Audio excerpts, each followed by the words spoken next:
जेव्हा आपण श्री स्वामी समर्थांना एखाद्या प्रश्नाचं उत्तर विचारतो तेव्हा कधीकधी मनात अनेक आवाज, गोंधळ आणि शंका निर्माण होतात। हे सर्व आवाज आपल्या अंतरात्म्याला शांत होऊ देत नाहीत आणि त्यामुळे श्री स्वामी समर्थांचा संदेश आपल्यापर्यंत पोहोचू शकत नाही।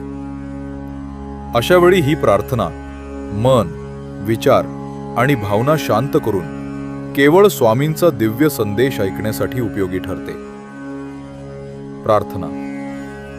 श्री स्वामी समर्थ यांच्या दिव्य नावाने मी सर्व दुष्ट शक्तींना आणि नकारात्मक ऊर्जांना बांधून ठेवतो।